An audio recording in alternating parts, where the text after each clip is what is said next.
আমি জানি সব কিছু ঠিকঠাক হওয়ার পরে তুমি আবার ঘুমিয়ে পড়েছ।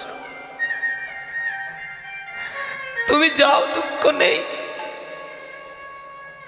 তুমি ওই দুর্যোধনের দলে চলে গেছো, তাতে আমার দুঃখ নেই। শুধু তোমার কাছে আমার এইটুকু প্রার্থনা রইল, আমি যেন তোমার চরণে অর্জুনের লক্ষ্য এইদিকে নয়, লক্ষ্যটা কোথায় পড়ে গেল? ভালো করে লক্ষ্য করে দেখছে, ওই তো এখনো মেন জায়গাটা পড়ে আছে, যে চরণটা এখনো ফাঁকা আছে।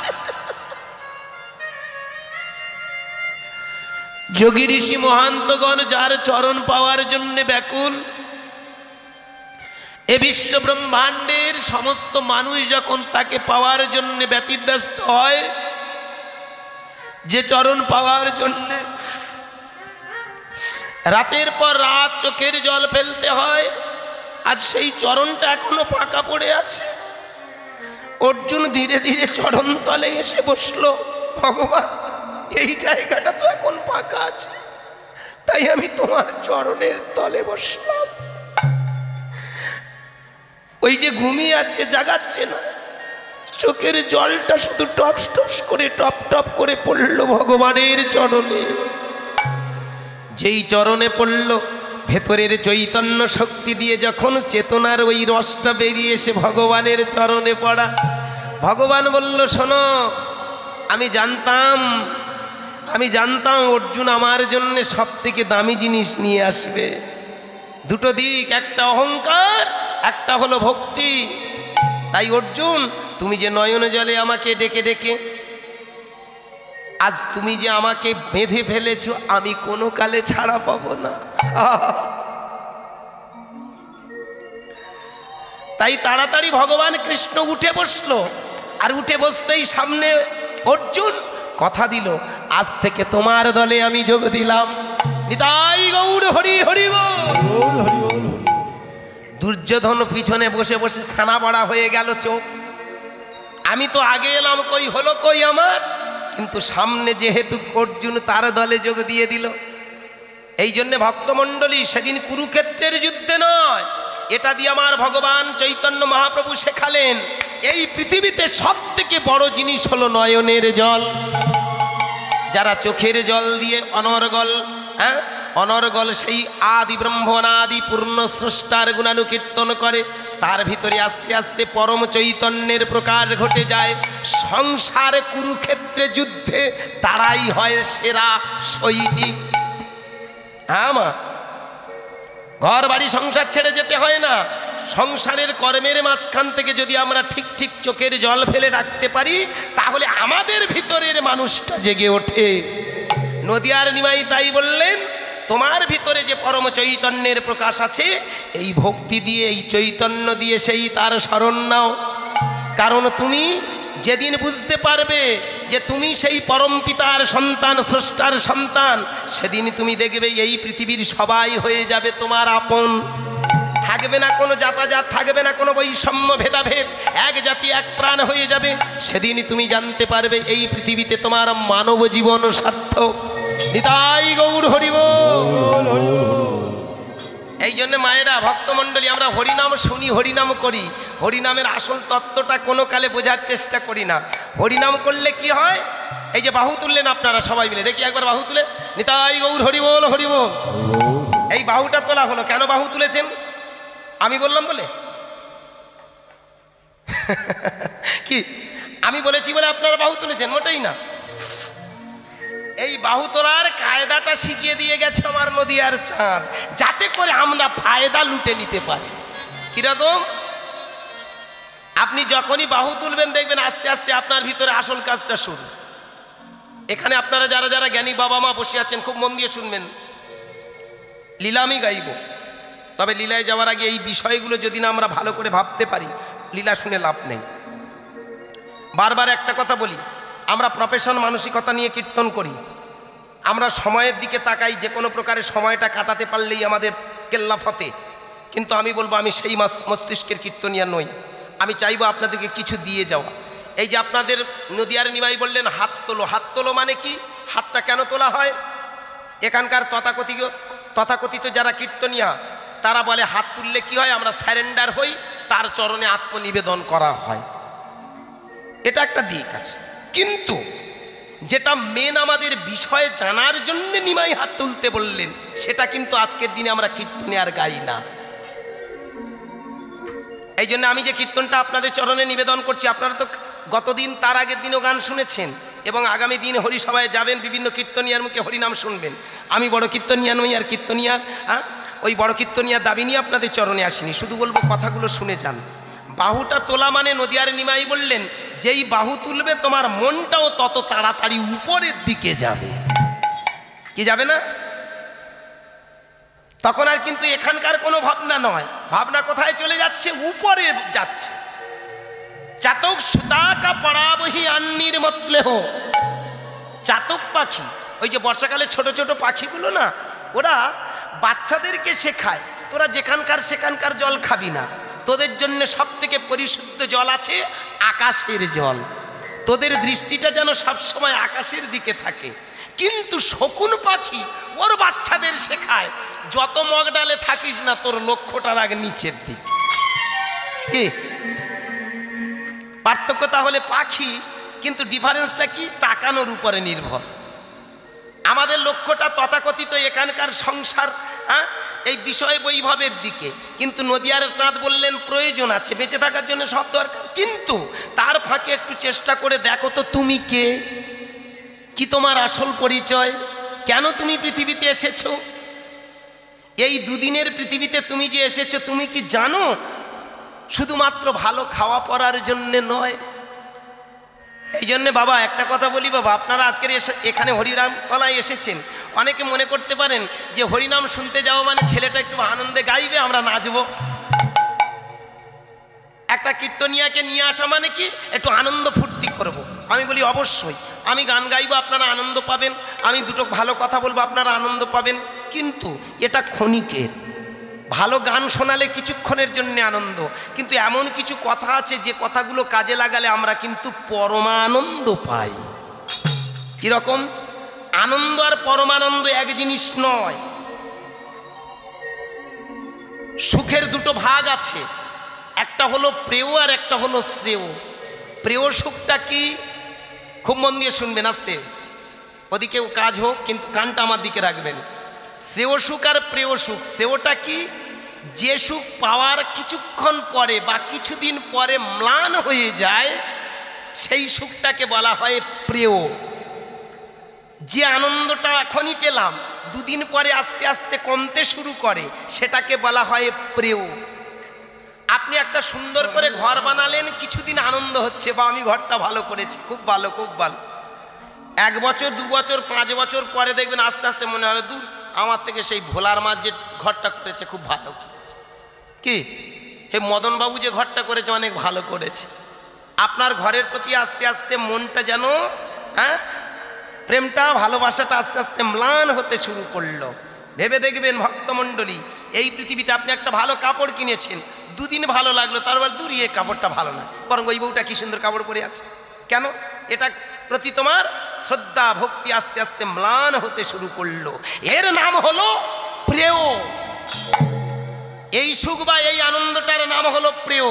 কিন্তু এমন একটা আনন্দ আছে, যে আনন্দটা আজকের যতটুকু আছে আগামীকাল আরো বাড়বে, আরো যত দিন যাবে শুধু বাড়তেই থাকে। সেই আনন্দটার নাম হলো শ্রেয়। সেটা কি? এখানে আপনারা বাবা মা, আপনারা আমার কথাটা ভালো করে চিন্তা ভাবনা করে বাড়িতে গিয়ে দেখুন তো, আপনার যে কোনো আরাধ্য দেবতা আছে, আপনার গুরু আছে, আপনার আরাধ্য দেবতা আছে, আপনি গুরুকে ডাকুন, বা যে কোনো আরাধ্য দেবতা, সে শিব কালী মনসা যা কিছু দেবদেবতা আছে আপনি ডাকুন।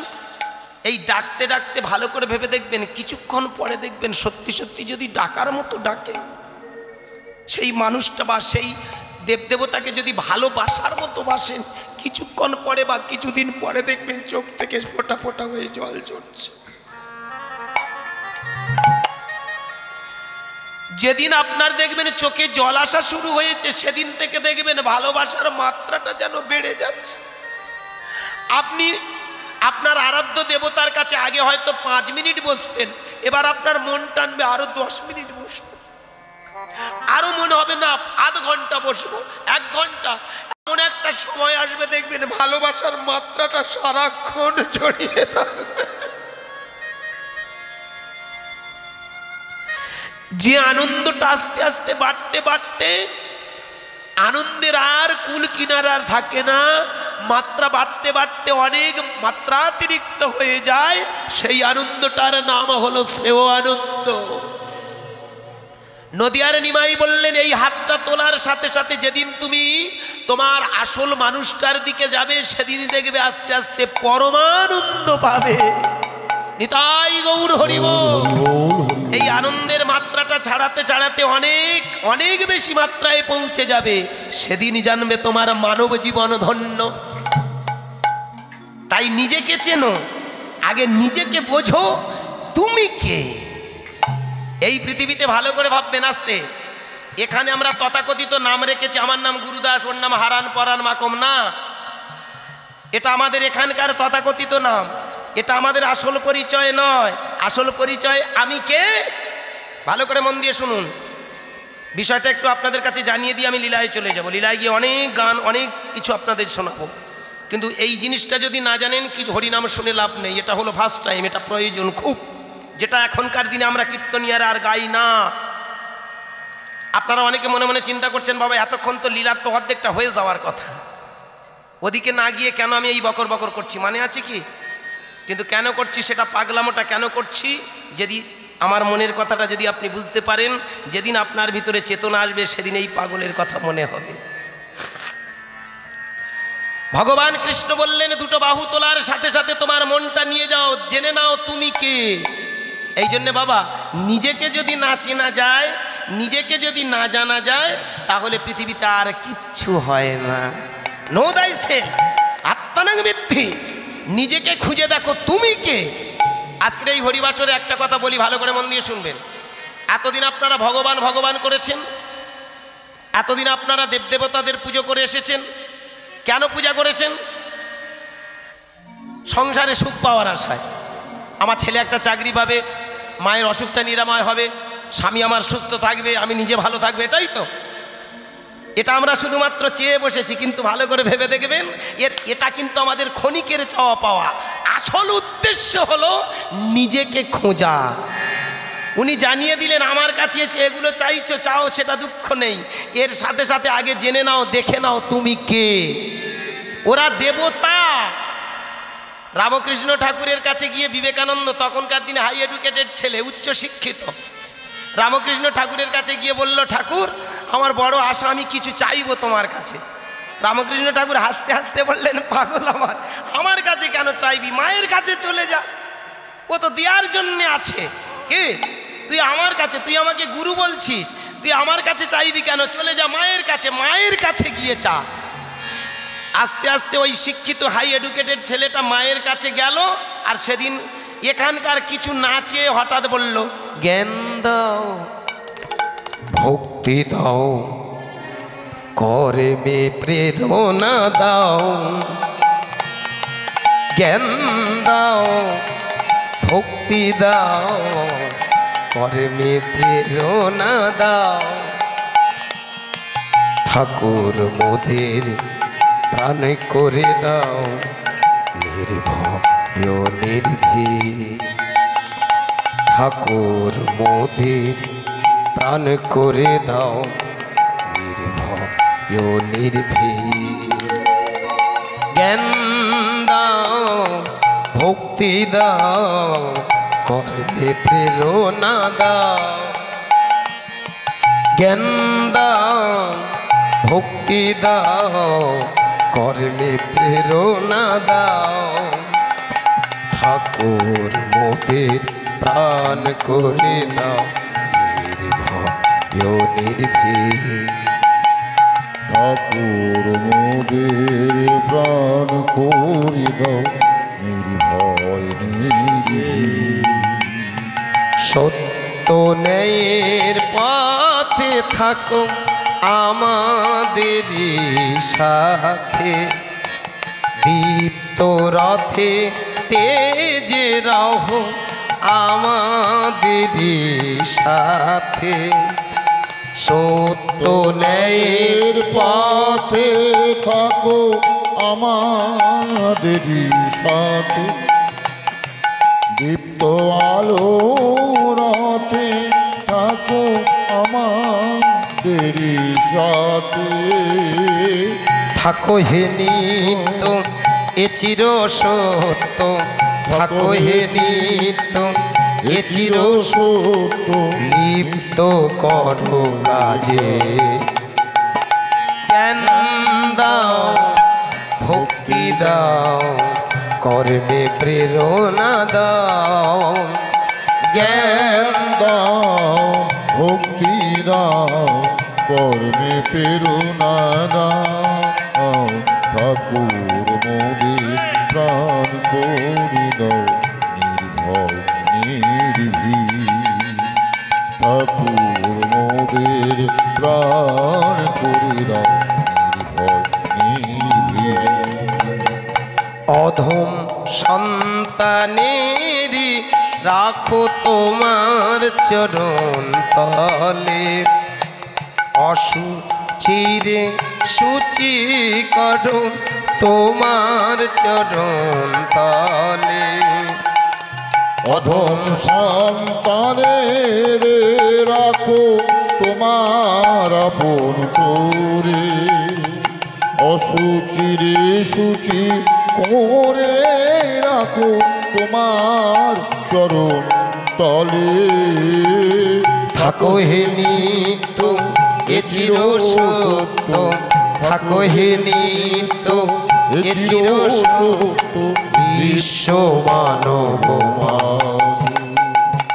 জ্ঞান দাও নিতাই গৌর হরি হরি হরি হরি বল। কর্মে প্রেরণা দাও, জ্ঞান দাও ভক্তি দাও কর্মে প্রেরণা দাও। ঠাকুর মোদের প্রাণ করে দাও নির্ভয় নির্ভীক। ঠাকুর মোদের প্রাণ করে দাও নির্ভয় নির্ভীক। তাহলে দেখেছো মা, সেদিন রামকৃষ্ণ ঠাকুরের কথা মতো সোজা মায়ের কাছে এসে বলে উঠল, আমায় তুমি জ্ঞান দাও ভক্তি দাও কর্মে প্রেরণা দাও। সেদিন কই একবারও বলেনি আমার গাঁটের ব্যথাটা সারিয়ে দাও। কি আমরা গিয়ে যেমন বলি আমার অম্বলের ব্যায়ামটা সারিয়ে দাও। যারা মহান হয় জ্ঞানী হয় তারা কিন্তু দেবতাদের কাছে আলাদা কিছু চায়, কারণ আমরা যাদেরকে ডাকছি ওরা দেবতা। কি বললেন? দেবতা। ওরা কি বলতে চাইছে? দেবতা। আমার যা আছে, আমার ভিতরে জ্ঞান চৈতন্য বিবেক বৈরাগ্য যা আছে সব দিয়ে দেব। ভালো করে ভাববেন।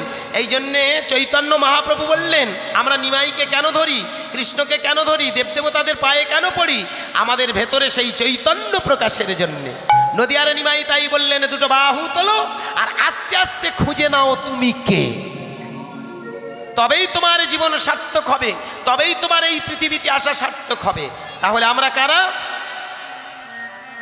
এখানে হরিবাসরে আপনারা যারা যারা বসে আছেন একটু ভালো করে মিলিয়ে নেবেন, আমরা সবাই কিন্তু সাধারণ ব্যক্তি নন, আমরা ভগবানের বাচ্চা ভগবান। লর্ডের বেটা লর্ড, জমিদারের বেটা জমিদার। কে বলুন? কোনোদিন ভেবে দেখেছেন না? এসব ভাবার দেখ আমরা আর ভাবাই না, তা কি করে হবে? একটা গল্প করলাম, রাধাকৃষ্ণ কোথায় দাঁড়িয়েছিল, কোন কদমতলায় গিয়ে প্রেম করলো, আর তারপরে হয়ে গেল নিজেদের প্রেমের গল্পের সঙ্গে মিলিয়ে মিশিয়ে একাকার করে দিয়ে ব্যাস হয়ে গেল, পালা শেষ। না, এগুলো কীর্তন নয়। কীর্তনের আদি রসটাই এখানে। আগে জানতে হবে আমরা কারা। বেদের বৈদিক মুনি ঋষিরা বললেন তুমি তোমার নিজেকে জানো তবেই হবে সাধনা। তৎকালীন নিম থেকে শুরু করে আজকের যারা মহামানব মহাজন তারা বললেন আগে নিজেকে চেনো, নো দাই সেলফ, আত্মানাং বৃদ্ধি। তুমি জানো আগে তুমি কে। এখানে আজকে দাঁড়িয়ে বলি বাবা মায়েরা, আমরা এখানে যারা বসে আছি তারা কিন্তু সবাই ভগবানের বেটা ভগবান। কীরকম ভগবানের বেটা ভগবান হচ্ছে মিলিয়ে নিন। এখানে আপনারা যারা যারা আছেন উপরের দিকে ভাবুন, উপরের দিকে। কীরকম উপরের দিকে ভাববেন? এই যে বাহুতলা মানে মন উপরে যাচ্ছে। আমার বাবা থেকে আমি জন্ম, তার বাবা থেকে আমি জন্ম, তার বাবা থেকে আমি জন্ম, তার বাবা থেকে আমি জন্ম, তার বাবা, তার বাবা, তার বাবা, তার বাবা, তার বাবা, তার বাবা, এইভাবে খুঁজতে খুঁজতে এক সময় আমরা চলে যাচ্ছি এক একটা মুনি ঋষি থেকে আমাদের জন্ম। খুব ভাইটাল পয়েন্ট আজকে। কিরকম? আমরা এক একটা মুনি ঋষির সন্তান, তাহলে আমরা ঋষিপুত্র, আমরা তো সাধারণ নই। কি এখানে আমরা যারা বসে আছি আমরা ঋষিপুত্র, বীরের বেটা বীর, মহানের বেটা মহান, তাহলে ঋষিপুত্র। ঋষিদের থেকে যদি আমরা আসি তাহলে আমরা ঋষিপুত্র নই? কি বোঝা যাচ্ছে না? নাকি লীলা চলে যাও? এর থেকে আর কিছু বোঝানোর নেই। আর এটা যদি না বুঝতে পারেন শুধু লীলা শুনে লাভ নেই, আমি লীলা গাইব। আমরা মহানের বেটা নই। এক একটা ভালো করে মন দিয়ে শুনবেন, এক একটা মুনি ঋষিদের থেকে আমাদের জন্ম হয়েছে। যেমন এখানে আপনারা দেখবেন যখন আমরা ভালো কাজে যাবেন, বিয়ের সময় বা যে কোনো বাবা মায়ের কাজের জন্যে ভালো কাজের সময় দেখবেন ঠাকুরমশাই প্রথমে বলে, বাবা তোমার গোত্রটা কি? বলে না? আরে ঠাকুরমশাই যা বলবে কি, আগে জেনে নাও তুমি কোন গোত্রের মানুষ। কাশ্যপ, শাণ্ডিল্য, মধুগল্য, ভরদ্বাজ, আত্রেয়, সাবর্ণ, বিভিন্ন গোত্র আছে না? আছে তো। এই গোত্রগুলো কোথা থেকে পেলাম? আমার বাবা, তার বাবা, তার বাবা, তার বাবা, তার বাবা, তার বাবা, কেউ না কেউ একজন বাবা ছিল, তার থেকে এসেছি, তার জেনারেশন, তার বংশ পরম্পরা এসেছি বলে তাই আমার গোত্রটা হলো অমুক গোত্র। যেমন আমার গোত্রের নাম হলো কাশ্যপ গোত্র। আমাদের কেউ না কেউ বংশ পরম্পরা আমরা যে এসেছি, কেউ না কেউ একজন ছিল কশ্যপ, সেই মুনির বংশধর আমরা। তাহলে আপনি শাণ্ডিল্য হোক, ভরদ্বাজ হোক, মৌদগল্য হোক, এক একটা মুনির থেকে মুনি। তাহলে ভালো করে দেখুন, মুনির ছেলে আমরা সবাই কিন্তু এক একটা বংশ ধরে এসে আজকের আমরা এখানে দাঁড়িয়েছি। তাহলে আমরা কেউ হীন, কেউ ছোট। ভালো করে ভাববেন। তাহলে ভগবানের বাচ্চা, ভালো করে ভেবে দেখুন, মুনির থেকে যদি আমরা আসি, সবাই মুনির বাচ্চা, মুনি সত্যদ্রষ্টা। এখানে এসে আমরা মিথ্যেবাদী হয়ে গেছি, হয়নি বলুন? আমাদের পূর্বপুরুষরা কত সত্যবাদী ছিল, জিতেন্দ্রীয় ছিল, অনেক জ্ঞানী ছিল। এখানে এসে আমরা সব একটু একটু করে হারিয়ে ফেলেছি, তাই না বলুন? যে কারণে আজকের আমাদের এই দুর্দশা। আমরা নিজেদেরকে খুঁজে পাইনি, নিজেদেরকে বোঝার চেষ্টা করিনি। একটু খুব ভালো করে মন দিয়ে আমার মায়েরা শুনবেন। এইবার এগিয়ে যান আরেকটু। ওই যে মুনি ঋষি, ওদের বাবার নাম নিমাই চাঁদ বললেন আরেকটু এগিয়ে যাও মনটাকে নিয়ে। তাহলে আরেকটু যদি এগিয়ে যাই, সেখানে আমরা পেয়ে যাই কি, ওই মুনি ঋষিদের একটা বাবা ছিল যার নাম হলো ব্রহ্মা। তাহলে ব্রহ্মা থেকে মুনি ঋষি, মুনি ঋষি থেকে আমরা। আরেকটু এগিয়ে যাও, তাহলে কোথায় যাচ্ছি? তৎকালীন দিনের মুনি ঋষিরা বললেন বিষ্ণুর নাভি কমল থেকে জন্ম হলো ব্রহ্মা, ব্রহ্মা থেকে মুনিগণ, মুনিগণ থেকে আমরা। কি তাই না? তাহলে বিষ্ণু থেকে যদি ব্রহ্মা হয়, ব্রহ্মা থেকে যদি মুনিগণ হয়, মুনিগণ থেকে যদি আমরা হই, আমরা কারা? ভগবানের বেটা ভগবান নই? দেবতার বাচ্চা দেবতা নই? ওরা দেবতা মানে কি? ওরা বলে দিয়েছে দেবতা আমার কাছে যেটা আছে জ্ঞান চৈতন্য আমি তোমাদের দিয়ে দেব, শুধু বুঝে নাও। এই জন্যে নিমাই চাঁদ হাত তুলে বললেন, যেদিন তুমি জানতে পারবে সেদিন মানব জীবন ধন্য হবে। এটা দিয়ে কি বোঝাতে চাইল? জেনে নাও তুমি ভগবানের বেটা ভগবান। বিষ্ণু থেকে ব্রহ্মা, ব্রহ্মা থেকে মুনিগণ, মুনিগণ থেকে তোমরা। তাহলে এই বিশ্ব ব্রহ্মাণ্ডে ভালো করে ভেবে দেখো তো, তোমরা সবাই সেই স্রষ্টার সন্তান। তবে কেন এখানে এসে হানাহানি? তবে এখানে কেন বর্ণবিদ্বেষ, জাতিবিদ্বেষ, বর্ণ বৈষম্য, ভেদাভেদ? মনে রেখো, এক জাতি এক প্রাণ, সেটাই হলো বৈষ্ণবের প্রধান। বৈষ্ণব তাদের বলা হবে আজকে। বর্তমান দিনে আমরা বৈষ্ণব বলতে কাদের বুঝি? যারা ঘর ছেড়েছে, যারা সংসার ছেড়েছে, যারা নিরামিষ খাচ্ছে, যারা মঠ মন্দিরে গিয়ে বাসা বেঁধেছে, কি বউ বাচ্চা ছেড়ে, বাবা মা ছেড়ে যারা মঠ মন্দিরে গিয়ে বসে পড়েছে, তাদেরকে আমরা বৈষ্ণব বলি। আমি পা দুটো জড়িয়ে ধরে বলবো, আমাদের এখন বুঝতে ভুল হয়ে যাচ্ছে। খুব যদি ভালো করে ঠান্ডা মাথায় ভেবে দেখেন, তাহলে নদিয়ার নিমাই সেই বৈষ্ণবদের কথা বলেনি, এখানকার এই সাজা বৈষ্ণবদের কথা বলেনি। কোন বৈষ্ণবের কথা বলেছে? এই পৃথিবীতে যেন সবাই কিন্তু তোমরা বৈষ্ণব।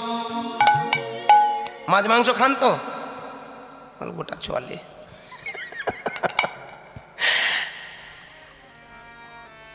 কারণ এখানে কিছু রাজবংশী আছে, কি তাই তো, যাদের প্রধান জীবিকা হলো মাছের উপরে ভরসা।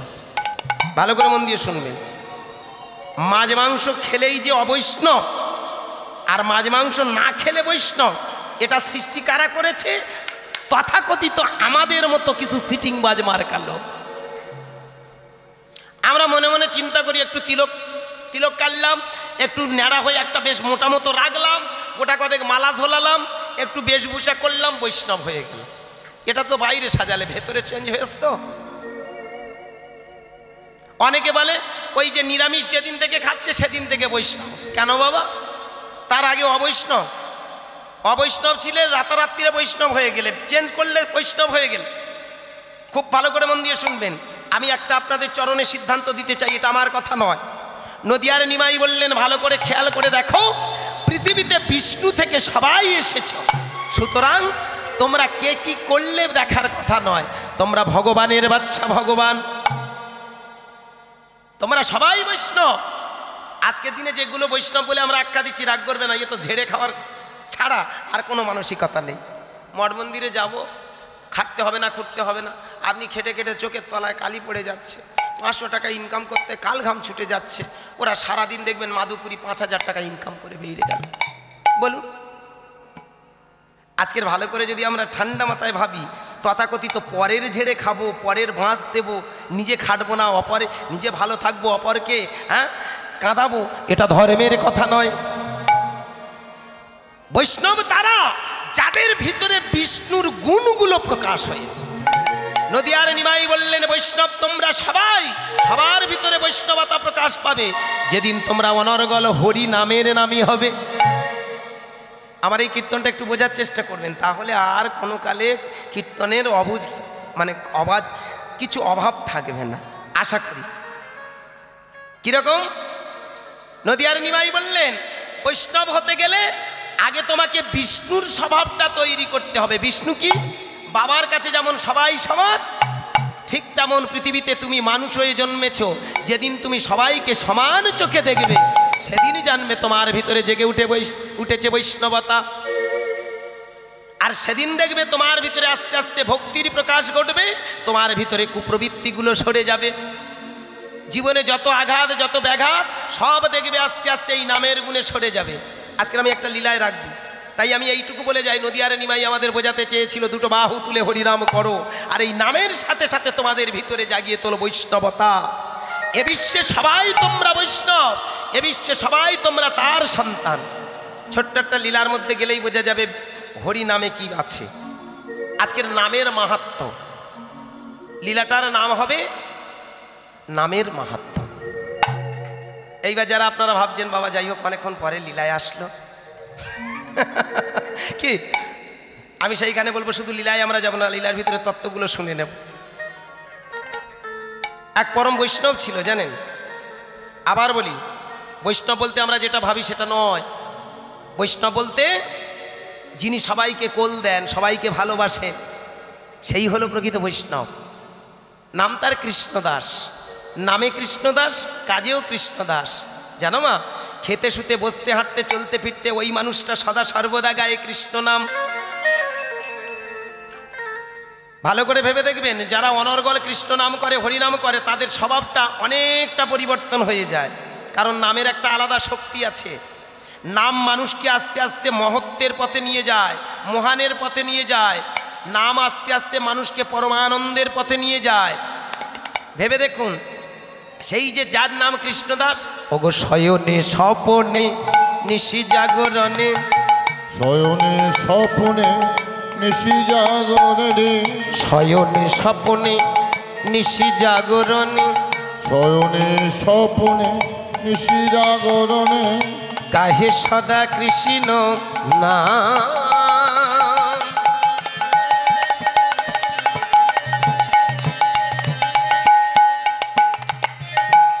শয়নে স্বপনে নিশি জাগরণে, গাহে সদা হরি নাম। শয়নে স্বপনে নিশি জাগরণে, গায়ে কৃষ্ণ নাম।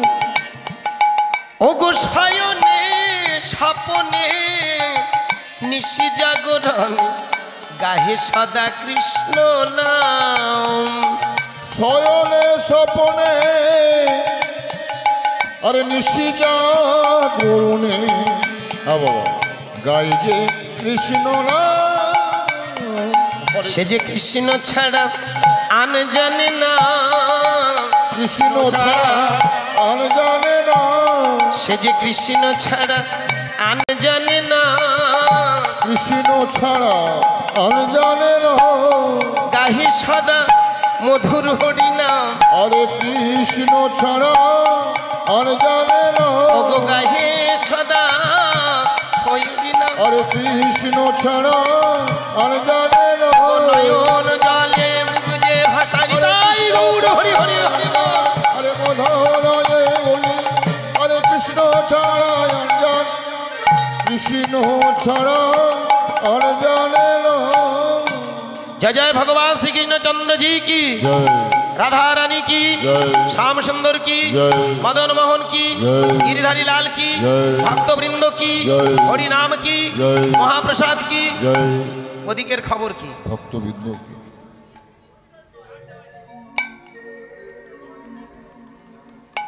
ধীরে ধীরে ভালো করে লক্ষ্য করে দেখুন, সেই যে মানুষটা দিবারাত্র কৃষ্ণ নাম করে। একটা কথা বলে রাখি মায়েরা, নামের মতো নাম গাইতে গাইতে তবেই মানুষের ভেতরে চোখে জল আসে, নয়তো আসে না। এখানে দেখবেন কোনো কিছু হারিয়ে গেলে আমরা কাঁদি, কিন্তু হরিনাম করতে করতে কাঁদেন কজন আমি জানা নেই। তবু যেটুকু বলবো, হরিনাম করতে করতে যেদিন আপনি কাঁদবেন সেদিন জানবেন আপনার হরিনাম শোনা সার্থক, গাওয়া সার্থক। তবে একটা কথা বলি বাবা, গাইতে গাইতে গায়েন, বাজাতে বাজাতে পায়েন। এই গাইতে গাইতে যেদিন তুমি থটগুলো সম্বন্ধে আইডিয়া আসবে, যেদিন তোমার সূত্র সম্বন্ধে আইডিয়া আসবে, সেদিন দেখবে তাড়াতাড়ি তুমি শিখেছে। কিছু কিছু লোক আছে দেখবেন এত ভালো বাজনা বাজায় না, একটা কার্ড দিয়ে দেবেন, বাজিয়ে কাবলা কেটে দেবে। কি বলুন? ওকে যদি বলা যায় এইবার চল একটা তুই গানে বাজা, বলে না রে ও আমার হবে না। কাঠ বাজিয়ে মাঝে মধ্যে দেখবেন কিছু কিছু না, যখন স্কুল কলেজে পড়তাম তখন দেখি কিছু কিছু ছেলেরা এত ভালো বাজাচ্ছে, মনে হলো ওই সব লোকগুলো নিয়ে দেখি একটু গান বাজনা করি। তা আমি মাঝে মধ্যে বলি, বন্ধু তোরা তো সবাই স্কুল কলেজ, আমার কলেজ ছিল দক্ষিণ বারাসাত, স্কুল আমার বাড়ির কাছাকাছি। তা কলেজে যখন যেতাম, কলেজের ছেলেরা তো একটু বেটো বাউন্ডুলে হয়, আই নে লাগা যারা সাজমলো মে না রে বাবান, বাজিয়ে ধুনে দিচ্ছে। তা আমি বলি তাই এত ভালো বাজিয়ে যখন দেখি আমার দলে নিয়ে যাই, যেই বাজে নিয়ে আসলাম, চল আমার দলে একদিন বাজাবি চল, বলে হ্যাঁ যাবো। খোলটা হাতে তুলে দিয়েছি, কেন বাজাতে পারে? কারণ কি? একটাই কারণ, ও তো সূত্র জানে না, কি ও ফর্মুলা জানা নেই, ও শুনে শুনে কি ওইটুকু শিখেছে। ও যে একটা কাহর বা গান ৮ মাত্রা আছে, একটা যে সোমতাল ২৮ মাত্রা আছে, কি একটা ঝাঁপতাল যে ১০ মাত্রা আছে, একটা তেওড়া যে ৭ মাত্রা আছে, একটা ত্রিতাল যে ১৬ মাত্রা হয়, ও তো কোনো আইডিয়া নেই। ভালো করে ভেবে দেখবেন, আমরা ঠিক তেমন হরিনাম শুনতে এসেছি, হরিনামের আসল কিন্তু থট কোনটা জানি কি। খুব ভালো করে ভেবে দেখবেন, কৃষ্ণ বলে কাঁদার মানুষ খুব কম আছে। কেন? কিছুর জন্যে আমরা তার চরণে কিছুক্ষণ কাঁদি। এখানে কিছু তথাকথিত ধন সম্পদের জন্য কাঁদি, ছেলেপুলের জন্য কাঁদি, নিজের রোগের জন্য কাঁদি, কিন্তু থটে দাঁড়িয়ে কান্নাটা আলাদা জিনিস। থটটা কি? খুব মন দিয়ে শুনবেন, এগুলো আমার কথা নয়, এগুলো হাই থটে এবং তৎকালীন দিনে মুনি ঋষিদের কথা। একটা মানুষের দেহে ৬০ চক্র থাকে, এইগুলো না জেনে কীর্তন হয় না। ৬০ চক্রটা কি? পায়খানার ২.৫ আঙ্গুলি উপরে কি বাবা একটা চক্র আছে, যার নাম হলো মূলাধার। যেখানে প্রস্রাবের দ্বার, এখানে আমাদের একটা চক্র আছে যার নাম স্বাধিষ্ঠান। একটা নাভি কমল, এই যে নাভি কমলের কাছে একটা চক্র আছে যার নাম হলো মণিপুর। এই যে বক্ষস্থল, এখানে একটা চক্র আছে যার নাম আজ্ঞা চক্র। এই যে অনাহত, মূলাধার, স্বাধিষ্ঠান, মণিপুর, অনাহত, বক্ষস্থলটার নাম অনাহত। এই যে কণ্ঠস্থল, এখানে একটা চক্র আছে যার নাম বিশুদ্ধ, আর ২ ভ্রুর মাঝখানে একটা চক্র আছে যার নাম আজ্ঞা চক্র। হ্যাঁ গো মায়েরা, এত জায়গা থাকতে সিঁদুরটা ওখানে কেন পড়লেন? আর জায়গা ছিল না? এদিকে ওদিকে তো অনেক, একেবারে মিডিল পয়েন্টে ঘা দিলেন কেন? কোনোদিন ভেবে দেখেছেন এটা কারা সৃষ্টি করেছে? এই সিঁদুর পরা প্রথা হোক, তিলকটা পরা হোক, এগুলো কারা শিখিয়ে গেছে? যারা অনেক বিচক্ষণ, যারা অনেক চিন্তা ভাবনার মানুষ, তারাই কিন্তু এগুলো করে রেখে গেছেন। খুব ভালো করে ভেবে দেখুন, মূলাধার, স্বাধিষ্ঠান, মণিপুর, অনাহত, বিশুদ্ধ, আজ্ঞা, এই ষটচক্র সম্বন্ধে যদি আইডিয়া না থাকে, আপনি সারা জীবন হরিনাম করেও ভক্তি একটু এলেও ফসল ফলবেন। কিছু কিছু মানুষ আছে দেখবেন কোনো হাল দেয়া নেই, তার উপরে ধান ছড়িয়ে দিয়েছে, গাছ হলো পোকায় খুলে খেয়ে নিল, ফসল হলো না। হয়তো যদি একটু গাছ বড় হলো, কিছুদিন পরে গাছ আস্তে আস্তে মরে গেল যত্নের অভাবে। ঠিক তেমন এই হরিনামটা যতটা সোজা মনে হয় অত সোজা নয়, আবার খুব সোজা। কিরকম? এই দেখুন, প্রকৃত যারা জ্ঞানী হয়, মহান হয়, তারা বললেন ষটচক্রের সাধনা করতে হবে একটু, কিয়ৎক্ষণের জন্য হলেও বাড়িতে বসো। এই আমার শ্রদ্ধেয় ইউটিউবার ভাইয়েরা আমার এই কথাগুলো বেশি বেশি করে ফরকাস্ট করেছে, আর আমি বেশি বেশি করে এই কথাগুলো মানুষের কাছে তুলে ধরি। একটাই কারণ, বর্তমান দিনে আমরা ব্যবসায়ীরা ব্যবসা করে বেরিয়ে যাচ্ছি, আপনাদের কোনো কিছু লাভ হচ্ছে না। আমি চাইব যদি এই কথাগুলো আপনারা বেশি বেশি করে একটু গুরুত্ব দেন, তাহলে বুঝতে পারবেন কেন আমি পাগলামো করে যাচ্ছি।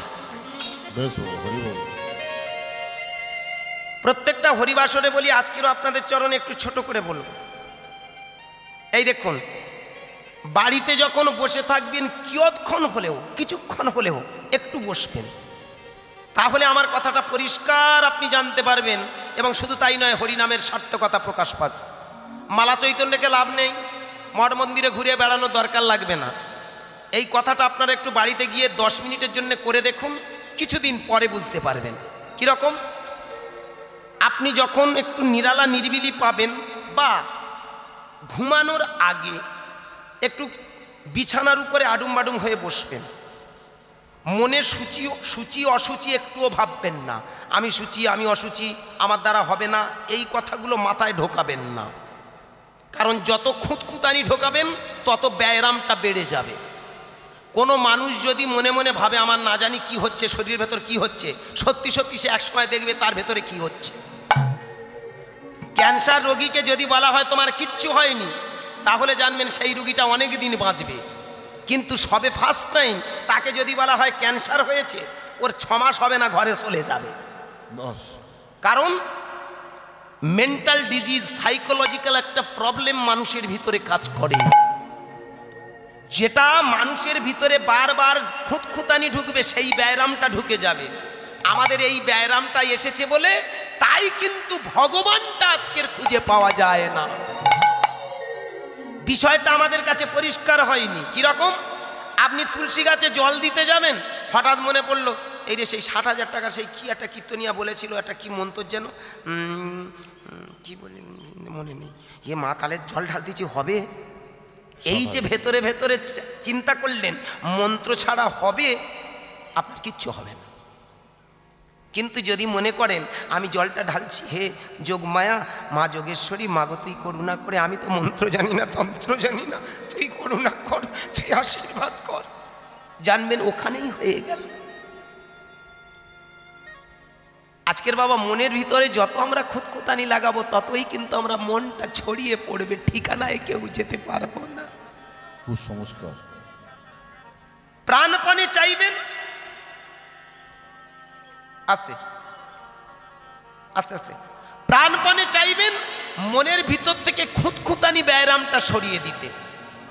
অনেকে মনে করে আস্তে, আমার এই কাপড়টা ভালো নয়, আমার এটা খাওয়া কাপড়, হ্যাঁ এটা প্রস্রাব করে এসেছি, প্রস্রাবের কাপড়। হাওয়া, আপনি কি প্রস্রাব করার সময় কাপড়টা বিছিয়ে প্রস্রাব করেছিলেন? নিশ্চয়ই না। খাওয়ার সময় কি আপনি আঁচলটা বিছিয়ে আঁচলে করে খেয়েছিলেন কি? খাননি। তাহলে এত খুঁতখুঁতানি মন কেন? আপনি বিছানায় যখন যাবেন, ওই জায়গায় দাঁড়িয়ে, ওই থটে দাঁড়িয়ে এটাই ভাববেন যে আমার কোনোটাতে কোনো অসুচি নেই, আমি সুচি। এইবার ভাববেন আমি ভগবানের বাচ্চা, ভগবান। কি বললাম? নিজেকে ভাবুন আমি দেবতার বাচ্চা, দেবতা। কারণ একটাই, আমি আপনাদের কেন এই কথাটা বলে আসলাম, কেন আমি লীলার ভিতরে ঢুকে কেন এই কথাটা বলছি ভাবুন। ভগবানের বাচ্চা ভগবান নই, বিষ্ণু থেকে ব্রহ্মা, ব্রহ্মা থেকে মুনিগণ, মুনিগণ থেকে আমরা। আপনি একটা লক্ষ্মীর ভাণ্ডার করেছেন, আপনি একটা ধরুন বেকার ভাতা হোক বা যে কোনোতে আপনি কিছু জমা দিচ্ছেন, জমা দিতে গেলে আপনাকে কি করতে হবে, আসল ডকুমেন্টস থেকে একটা জেরক্স দিতে হবে, হবে না? Aadhaar card, I card, PAN card সব জেরক্স দিচ্ছেন তো? দিচ্ছেন। আপনি অরিজিনালটা দিয়েছেন কি? দেননি। কিন্তু অরিজিনালটা জেরক্স করার অর্থ এটা যা ওটা তাই, তাই তো? এটার যা ওটাও তাই। তাহলে আপনি ভাবুন মন দিয়ে, এটা থেকে সৃষ্টি হলো একটা জেরক্স কপি, এই জেরক্স থেকে আবার 1000 কপি হয়, ওগুলো জেরক্স করলে কোটি কোটি জেরক্স হয়, হয়তো? তাহলে আপনার এই অরিজিনাল থেকে কয়েক কোটি জেরক্স বের হবে, তা কিন্তু একই, এটা যাহা ওটা তাহা। তাহলে বিষ্ণু থেকে যদি ব্রহ্মা আসে, ব্রহ্মা থেকে যদি মুনিগণ আসে, মুনিগণ থেকে যদি আমরা আসি, তাহলে আমরা কারা? এটা কোনোদিন আমরা ভাবিনি, আর ভাবিনি বলে ভগবানটা আমাদের কাছে শত্রু হয়ে দাঁড়িয়েছে। বিবেকানন্দ তাই তো বললেন, ভগবান কারা জানো? বহুরূপে সম্মুখে তোমার ছাড়ি কোথা খুঁজেছি ঈশ্বর, জীবে প্রেম করে যেই জন সেই জন সেবিছে ঈশ্বর। The man is god, every matter is god, everything god. আলাদা করে দেবতা ভাবতে যেও না, এই মানুষের ভিতরে তুমি খুঁজে নাও, সব কিছু তুমি খুঁজে পাবে। এই জীব জগতের দিকে তাকাও, এই জীব জগৎকে ভালোবাসো, তুমি ভগবানকে ভালোবাসছো। অনেকে আজ মঠ মন্দিরে শুধু ঠাকুর নিয়ে নাচাচ্ছে, হরে কৃষ্ণ হরে কৃষ্ণ, নাচিয়ে নাচিয়ে মাগো, হ্যাঁ গোপাল ঘুম পাড়াচ্ছে, আবার এসে মাঝে মধ্যে হাওয়া করে। ওর অর্থ কি? আজ তুমি তোমার গোপালকে নাচাচ্ছ, গায়ে হাওয়া করছো, এটা দিয়ে তোমার ভিতরে চেতনা তৈরি হচ্ছে। তুমি খেয়াল করবে, এমন একটা দিন আসবে, কোনো অসহায় মানুষ যদি রাস্তায় থাকে, তোমার বিবেক তখন জাগবে, না রে ও তো আমার ভগবানের মতো ভগবান। তখন তুমি তার গিয়ে যখন বাতাস করবে, সেটাই হবে তোমার গোপালের বাতাস দেওয়ার সার্থকতার জায়গা। বেশ বাবা, হরি বল। নয়তো শুধু গোপালের হাওয়া করলাম, আমার গোপাল এসে সামনে দাঁড়াবে, রাগ করবে না, ইয়ে আমাদের মতো সিটিংবাজ কীর্তনিয়াদের কথা। আর এখন এটাই তো হয়ে দাঁড়িয়েছে, যে বেশি টাকা নেবে যা বলবে সেটা ঠিক। আমরা মোটা মোটা সব ধর্মগ্রন্থ, কি বাবা বলো, একটা কীর্তনিয়ার আমরা মোটা মোটা ধর্মগ্রন্থ, আমরা যেটা বলবো সেটা ঠিক। তাও কখন বেশি ঠিক হবে? যে যত টাকা নেবে। 30,000 টাকার কীর্তনিয়া যেটা বলবে, তার থেকে 60,000 টাকা কীর্তনিয়া যেটা বলবে, তার মূল্য আমরা বেশি দিই না? আবার কেউ যদি 1 লাখ টাকা নিয়ে বলে, তার মূল্যটা আরো বেশি দেব। কোনো কীর্তনিয়া যদি এসে বলে, আসতে কোনো কীর্তনিয়া এসে বলে, যদি বলে 30,000 টাকার কীর্তনিয়া, 3 বার ঘুরপাক খেয়ে জলটা নিয়ে তুমি তুলসী গাছে দাও, মা যোগমায়া শান্তি পাবে, শুনে গেলেন। তারপরে যদি 60,000 টাকার কীর্তনিয়া এসে বলে ওটা ভুল বলেছে, ও শালা জানে না কিচ্ছু, ওটা 7 বার পাক খেতে হয়, টাকা বেশি, কারণ টাকা বেশি। আপনি মূল্য দেবেন, ঠিক বলেছে, তাহলে ও শালা ভুল বলেছে কি? আবার ভালো করে ভেবে দেখবেন, আবার যখন 90,000 টাকার কীর্তনিয়া সে এসে বলে কোন শালা বলেছে, ওটা 9 বার পাক খেতে হবে। আপনার মাথায় তখন ভীমরতি জাগছে, না ঠিক বলেছে, এত টাকার কীর্তনিয়া ভুল বলতে পারে না। কেউ যদি 1,20,000 টাকা নিয়ে বলে কোন শালা বলেছে, ওসব কথা 14 বার পাক খেতে হবে। এই 14 গোষ্ঠী পাক খাওয়ানোর কায়দা আমরা শিখেছি, রাগ করবেন না, কিন্তু ঠিকানা দিতে শিখি। চ্যালেঞ্জ, আজকের আমরা কীর্তনিয়ারা লোভী অমানুষ হয়েছি। ভালো করে ভেবে দেখবেন। আমি কীর্তনিয়ার জায়গায় দাঁড়িয়ে একটা কথা বলি, এই হরিবাসরে দাঁড়িয়ে দাঁড়িয়ে আমি এইটুকু আমার অনুভব যন্ত্রে ধরা পড়েছে। 32 বছর গান বায়না জগতে এসে আমার এটাই অভিজ্ঞতা, মানুষকে ঠকানো ছাড়া আর আমরা কিচ্ছু শিখিনি। একটা 3 লাইনের গল্প 3 ঘন্টা, কিচ্ছু নয় ওর মধ্যে। বলুন, বলতে পারেন কি পেয়েছেন? আমি তো টাকা নিয়ে চলে যাব, আপনাদের কি হলো? কিছু হয়েছে? হয়নি। যদি আপনার এই কথাটা শোনার পরে কাজে যদি না লাগাতে পারেন, কোনো দাম নেই। আমি গলা ফাটাচ্ছি কেন? প্রয়োজন আছে আমার? একটাই কারণে আমি পা দুটো জড়িয়ে ধরে বলবো, অভিজ্ঞতায় আমি দেখেছি, আজকের এই 32টা বছরে কীর্তন জগতে আমি এটাই দেখেছি, আমাদের মতো জালি সিটিং বাস দুনিয়াতে খুঁজে পাবেন না।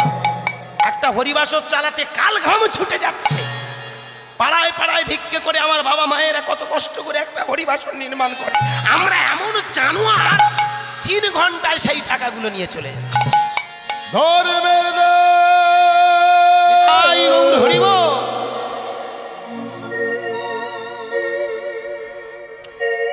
এই ভারতে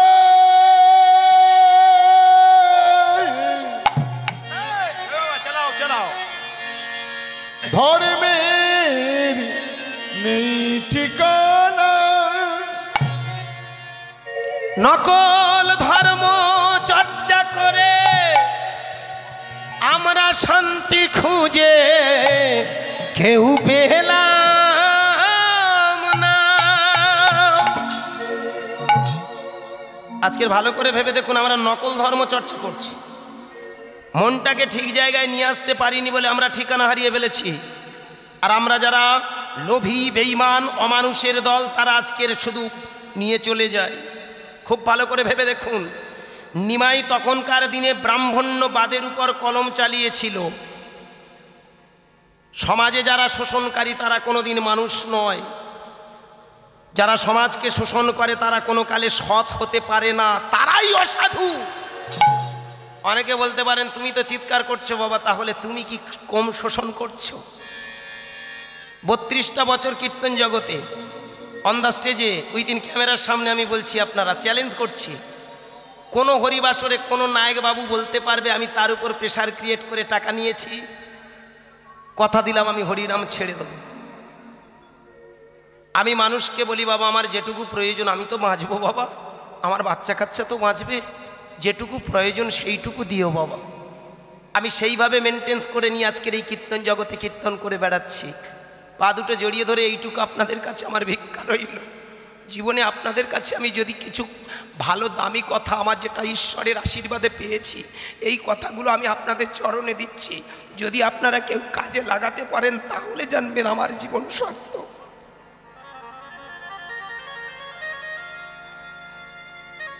শুধু 4 লাইনের গল্প শুনিয়ে আনন্দ দেওয়াটাই আমার কীর্তনের শেষ কথা নয়। আজকের ভালো করে ভেবে দেখবেন, আমরা ভেতরে ভেতরে জানোয়ার পুষে রেখেছি, মানুষকে শুধু লোভে শোষণ করে নিয়ে যাচ্ছি। মানুষকে এদিকে বলছি লোভ ভালো নয়, অহংকার ভালো নয়, অথচ ভালো করে ভেবে দেখবেন আমরা যারা এই জগতে আছি ম্যাক্সিমাম সবাই অহংকারী। আমি বৈষ্ণব, আমি কীর্তনিয়া।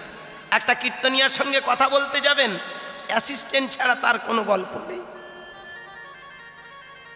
আমরা মানুষকে বলি তোমরা লোভ করো না, লোভ মানুষকে ধ্বংসের পথে দিয়ে দেয়, অথচ ভালো করে ভেবে দেখুন আমরা এইখানে সেই বৈষ্ণব সাজে সেজেছি, এসি রুমে গিয়ে আমরা সুখে থাকি, কিন্তু ভালো করে কোনোদিন ভেবে দেখেছি আমরা আসতে যে মানুষগুলো পাড়ায় পাড়ায় কত কষ্ট করে, আমার অনেক মা আছেন ভিক্ষা করে নিয়ে এসে হরিবাসর চালাচ্ছে, সেখান থেকে কই আমরা তো একটু তাদের পাশে গিয়ে দাঁড়াতে পারিনি।